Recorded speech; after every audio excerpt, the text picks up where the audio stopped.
Hi, my name is Lily, and I'm just going to read Stolen by Lucy Christopher. There aren't individual chapters in this book, so I might just do, but there are here, I'll show you. There are these things that separate the parts for it, so I might do a few of those and call that part 1 and then do another one, but that is what I will do. Yes, it is what I will do. And pardon me if I do stutter. It just happens, and I will apologize in advance for that. Okay, so without further ado, I'm going to start reading Stolen by Lucy Christopher. For Mum and Simon who helped, and for the desert that inspired. You saw me before I saw you. In the airport that day in August, you had that look in your eyes as though you wanted something from me, as though you wanted it for a long time.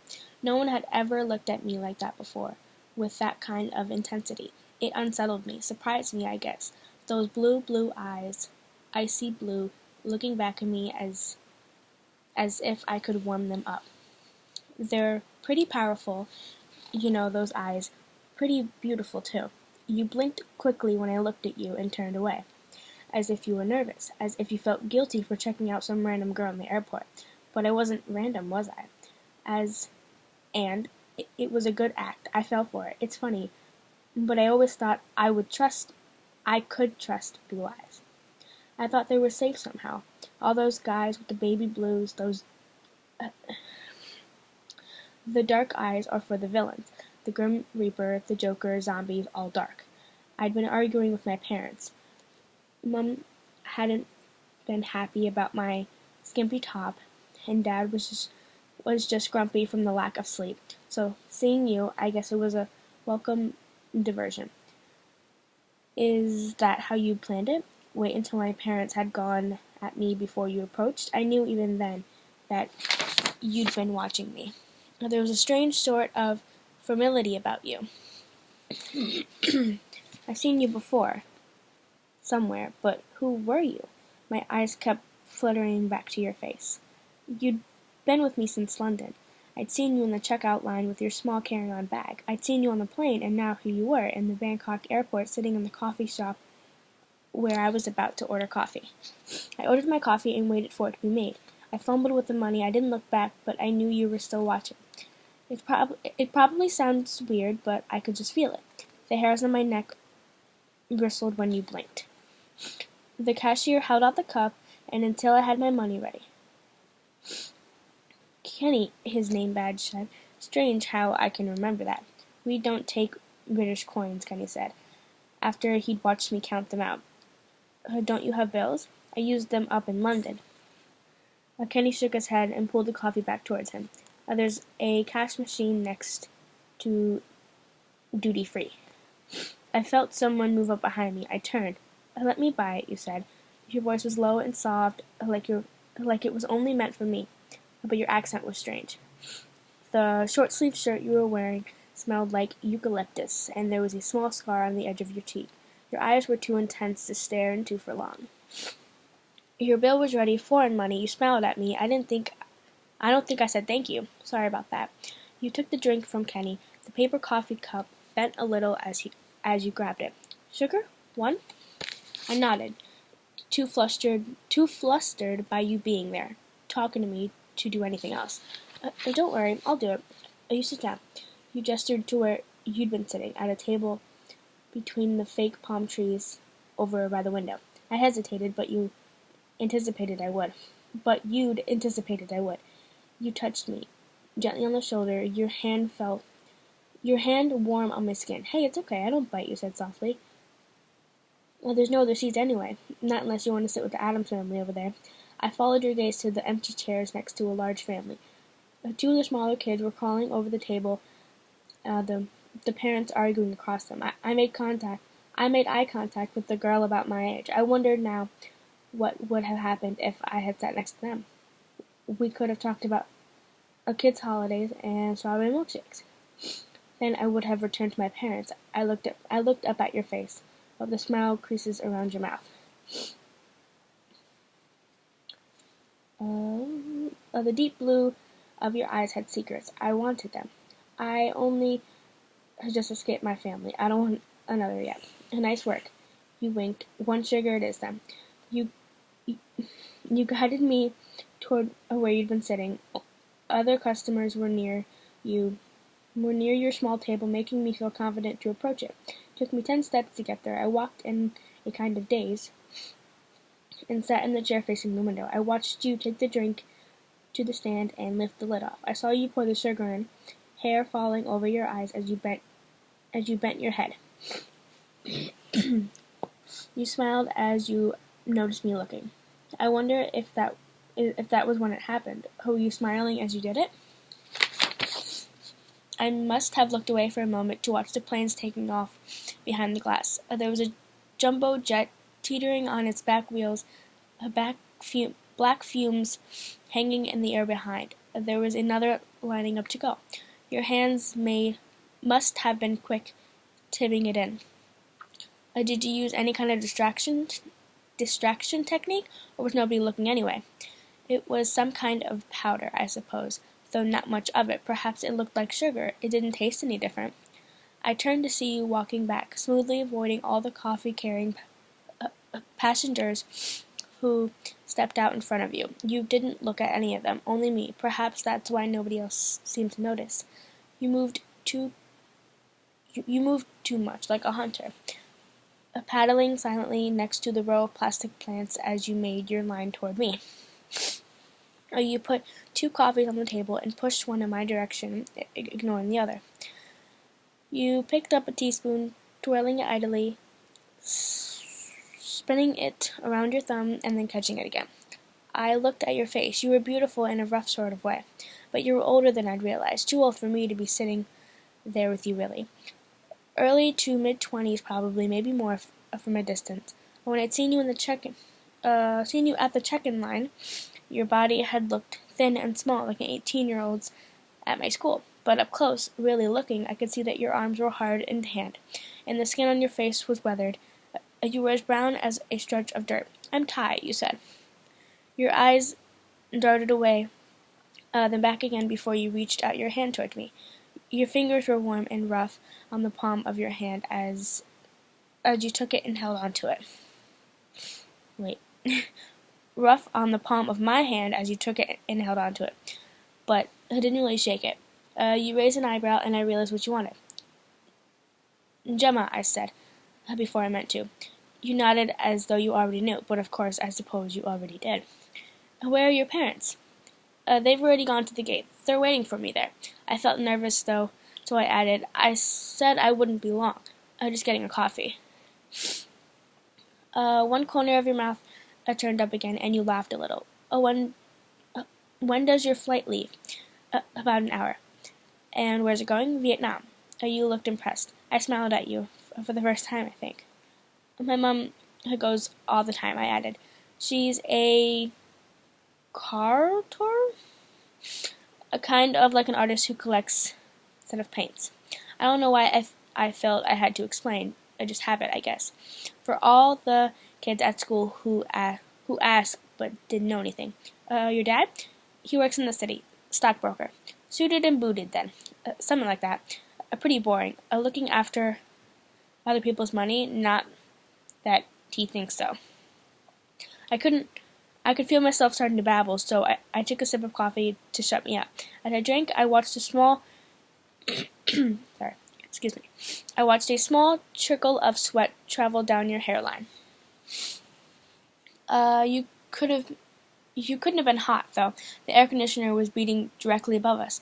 Your eyes were flickering nervously all around the place, not always able to meet my gaze. The edginess made you seem shy, made me like you even more. But there was still something about you, hovering in my memory. So, you murmured, what is it you want to do then? Or get a job like your dad? Or travel like your mom? I shrugged. That's what they'd like. I don't know, nothing really seems right. Not meaningful enough? Yeah, maybe. I mean, they just collect stuff. Dad collects people's money, and Mom collects people's drawings. What do they really do that's theirs? I looked away. I hated thinking about my parents' work. We'd been talking about my parents' work. Wait. I hated talking about my parents' work. We'd been talking about it on the flight from London. Mum was going on and on about a painting she wanted to buy in Vietnam. Right then, it was the last thing I wanted to discuss. You half laughed at that, your voice breathy. The teaspoon was balancing perfectly on your left thumb, hanging like magic. I was still wondering whether I should be here, sitting with you, but it was weird, you know? It felt like I could tell you anything. I probably would have, too, if my throat hadn't been so tense. Often I wish it had just ended there, with your smile and my nerves all bundled up tight. I glanced around. Excuse me. I glanced around, checking to see whether my parents had come looking for me, although I knew they wouldn't. They would be happy enough waiting at the gate and reading the selection of journals they bought, trying to look intelligent. Besides, Mum wouldn't want to admit defeat over our clothes arguments by coming to find me. But I glanced around anyway. There was a swarm of nameless faces slowly being drawn towards the drinks counter. People everywhere. The grind and hum of the coffee machine and squeal of small children, the smell of eucalyptus coming from your collared shirt, and I took a sip of my coffee. What does your mother collect? You asked, your soft voice grabbing my attention back soon. Colors, mostly paintings of buildings, shapes. Do you know Martha Rothko? You frowned. Well, that kind of stuff. I think it's pretty pretentious. All those endless squares. I was babbling again. I paused to look down at your hand. It was still on top of mine. Should it be there? Oh, were you trying to pick me up? No one at school had ever done it quite like that. As I looked, you lifted your hand up quickly, as if you'd only just realized it was there too. Sorry, you shrugged, but there was a twinkle in your eye that made me smile back. I guess I'm a little tense. You put your hand back down again, and next to mine this time. Excuse me. Inches away, I could move my little finger across to touch it. You didn't have a wedding ring, no jewelry at all. Oh, what do you do? I asked. You're not still in school then? I winced as I said it. We both knew how stupid it sounded. You were obviously older than any other boy I'd talked to like this. There were tiny sun wrinkles under your eyes and mouth, and you'd grown into your body. You were more confident than the awkward boys at school. You sighed and sat back. I suppose I sort of make art too, you said, but I don't paint squares. I travel a bit, garden, build, that sort of thing. I nodded as if I understood. I wanted to ask what you were doing here with me, if I'd seen you before. I wanted to know why you were interested. I wasn't an idiot. It was easy to see how much younger I was than you, but I didn't ask. I was nervous, I guess, not wanting to be weird in any way. Not wanting you to be weird in any way. And I suppose it made me feel grown up, sitting there with the most handsome man in the cafe, drinking a coffee he had just bought for me. Maybe I didn't look all that young, really, I thought. Even though the only makeup I wore was lip gloss, maybe you just looked old for your age. As you glanced out the window, I untucked the bit of hair from behind my ear and let it fall over my face. I bit my lips and made them redder. I've never been to Vietnam, you said eventually. Or me. I'd rather go to America. Really? All those cities, those people? Your fingers twitched then as you glanced at me, your eyes darting to the hair I just released. After a moment, you leaned across the table to be tucked up behind my ear. You hesitated. Sorry, you murmured, unable to finish. Your cheeks reddening a little, your fingers lingered on my temple. I could feel the roughness of your tips. My ear went hot as you brushed against it. And then your fingers moved down to my chin. You pushed it up with your thumb to look at me, almost like you were studying me in the artificial lights above my head. And I mean, you really looked at me. Oh, those eyes like two stars. You trapped me there.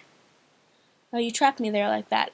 Kept me stuck to that spot of the Bangkok airport as though I was something small, drawn to light. And I had wings, fluttering away inside of me. All right. can't read. And I had wings fluttering away inside me all right. Big fat moth wings. You trapped me so easily.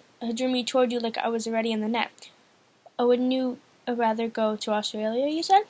I laughed a little. The way you'd said it sounded so serious. You moved your fingers away You moved your fingers away immediately. Sure, I shrugged, breathless.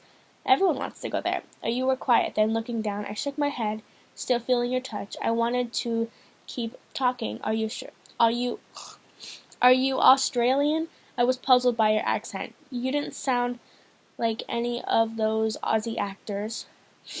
Sometimes you sounded British. Sometimes it sounded as though you came from nowhere at all. I waited, but you didn't answer. So I leaned over and prodded your forearm, Ty. I said, trying out your name, liking the way it sounded. So what's it like? Anyway, Australia. You smiled, and your whole face changed with it.